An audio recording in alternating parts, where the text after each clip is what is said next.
Hello low guys, welcome back to another short video discussion. Very good evening to all of you. कैसे हो आप सब? तो चलो फटाफट कवर अप करते हैं। एक और Q2 का रिजल्ट आ चुका है। एक और डिफेंस सेक्टर के दिग्गज कंपनी भारत डायनेमिक लिमिटेड का Q2 का रिजल्ट आया है। ड्यूरिंग द मार्केट रिजल्ट आया था। हालांकि ड्यूरिंग द मार्केट ही हमने इसका एनालिसिस कर लिया था, क्योंकि हम डेली सुबह क्या होता है लाइव मार्केट में रहते हैं। लाइव मार्केट जब चलता है तो हम लाइव स्ट्रीम करते हैं, वहां पे भी चाहो तो आप कनेक्ट हो सकते हो। उसके लिए आप चाहो तो ज्वाइन कर लेना। सब्सक्राइब कर रहे हो तो बेल आइकन को ऑल जरूर क्लिक कर देना, ताकि आप मेरे साथ कनेक्ट रह सकते हो। तो कैसा रहा BDL का रिजल्ट फटाफट देख लेते हैं, और क्या आने वाला टाइम में और भी इसमें प्रॉफिट बुकिंग बन सकता है। ड्यूरिंग द मार्केट आया था तो क्या पॉजिटिव और नेगेटिव दोनों चीजों को देखें, क्या रॉकेट बना था या क्रैश होते हुए दिखा था। BDL की बात कर लेते हैं। First of all in lakhs में फिगर है। स्टैंड ऑन पिक्चर की बात कर रहे हैं। लास्ट क्वार्टर की बात करें, Q1 एकदम बेकार सा आया था। ठीक है, बहुत वर्स्ट आया था, बहुत ही वर्स्ट आया था, आप कंसीडर कर सकते हो। तो टोटल इनकम की बात कर लेते हैं, कमाए कितना है तो 69 का कितना हो गया, 63 के आसपास में। राउंड लेवल की बात कर रहा हूं। ईयर ऑन ईयर डाउनफॉल में है। क्वार्टर एंड क्वार्टर जो है जंप होते हुए दिख रहा है, जो कि अच्छी बात है। क्वार्टर एंड क्वार्टर जंप है, ईयर ऑन ईयर यहाँ पे डाउनफॉल होते हुए दिखा है। तो मिक्स्ड इनका रिएक्शन, मतलब मिक्स क्यों कह रहा हूं, शॉर्ट टर्म वाले लोग तो खुश होंगे, चलो ठीक है भाई कुछ तो राहत मिला, अच्छा खासा जंप है। ईयरल बेसिस पे देखेंगे तो नेगेटिव आते हुए दिखा है। रेवेन्यू के टर्म्स में नेगेटिव आते हुए दिखा है, कम आते हुए दिखा है। ठीक है, चलो एक्सपेंस की बात कर लेते हैं। टोटल एक्सपेंस खर्चे भी होंगे 49,900 का 46 खर्चे कम होते हुए दिख रहे हैं, या क्वार्टरली खर्चे बढ़ते हुए दिख रहे हैं। अब सिंपल हम क्या करते हैं, एक सिंपल फॉर्मूला है, क्या, income minus expense equal to profit before tax. ये हम निकाल लेते हैं, वो जो कि सबसे सिंपल और इजी वे रहता है। तो प्रॉफिट बिफोर टैक्स की अगर हम बात कर ले 7th नंबर पॉइंट की, तो 19,411 का कितना हो गया, 16,647। ईयरली ड्रॉप है, बट क्वार्टरली जो है मैसिव अपग्रेड होते हुए हमें मिल रहा है। ईयर ऑन ईयर डाउनफॉल में दिख रहा है, quarter and quarter massive jump होते हुए हमें मिल रहा है, जो कि अच्छा बात है। ठीक है, चलो फटाफट देख लेते हैं। नेट प्रॉफिट की बात कर लेते हैं, क्योंकि नेट प्रॉफिट भी इंपॉर्टेंट हमारे लिए होता है। तो प्रॉफिट फॉर द पीरियड या फिर नेट प्रॉफिट की बात कर लेते हैं। 14,709 का 12,253।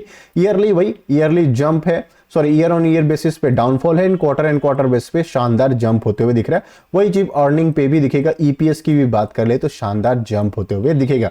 तो काफी मिक्स्ड रिएक्शन है, मतलब कि मार्केट वॉलेटाइल जरूर हुआ होगा।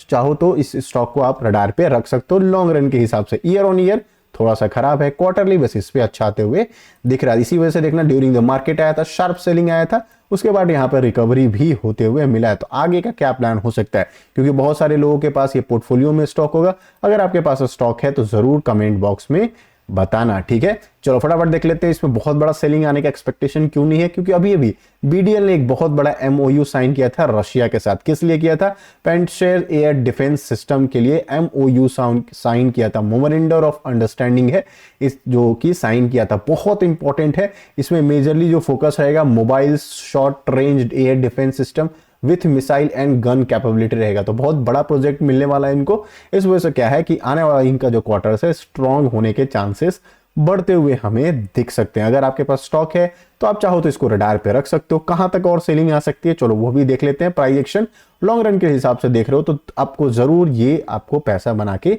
दे सकता है। कोई गारंटी नहीं होता स्टॉक मार्केट में, बट हाँ अच्छे स्टॉक में आप बने रह सकते हो। तकलीफ इसको होगा जो टॉप लेवल पे खरीद कर बैठे होंगे। टॉप लेवल की बात करें, वीकली चार्ट को ओपन कर लेते हैं। वीकली चार्ट के हिसाब से देखेंगे, अभी भी स्टॉक जो है बहुत ज्यादा नीचे चल रहा है। 50 EMA के नीचे है, 100 EMA के ऊपर यहाँ पे चलते हुए हमें मिल रहा है। तो मैसिव जो सपोर्ट दिख रहा है अभी के लिए 920 to 800 का जो लेवल है, ये एक मैसिव सपोर्ट जोन बनते हुए दिख रहा है। अगर ये टूट जाएगा तो बहुत वरी सिनेरियो बनने वाला। हालांकि टॉप लेवल से ये स्टॉक जो है 45% जनरली क्रैश होते हुए हमें मिल चुका है। तो अगर आपके पास स्टॉक है, अच्छा बाइंग का एक्सपेक्टेशन 1200 रुपए के ऊपर ही रख सकते हो, क्योंकि ये स्विंग बना हुआ है। स्विंग जब तक ब्रेकआउट नहीं होगा तब तक हम कंसीडर नहीं कर सकते हैं। ठीक है ना, आई होप एनालिसिस अच्छे लग रहे हो तो लाइक एंड सब्सक्राइब बिल्कुल कर देना।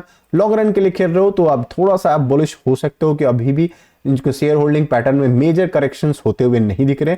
बिल्कुल DIS थोड़ा सा बिकवाली करते हुए दिख रहे हैं, और FIS तो नॉर्मलाइज होते हुए दिख रहे हैं। कर्ज की बात कर लेते हैं, लगभग 8 करोड़ के पास कर्ज है, रिजर्विंग के पास है। बुक वैल्यू को देखोगे 9 टाइम्स है। सेल्स ग्रोथ और प्रॉफिट ग्रोथ भी ठीक है, बट प्रॉब्लम क्या है, सेल्स ग्रोथ इनका कंप्लीट डिक्लाइन होते हुए दिख रहा है। इसके पीछे का उन्होंने रीजन भी बताया था कि रशिया से जो हमारा जो डील होता था, काफी सारे रशिया पे सैंक्शंस लगे हैं, काफी सारे यूएस के वजह से सैंक्शन लगा है।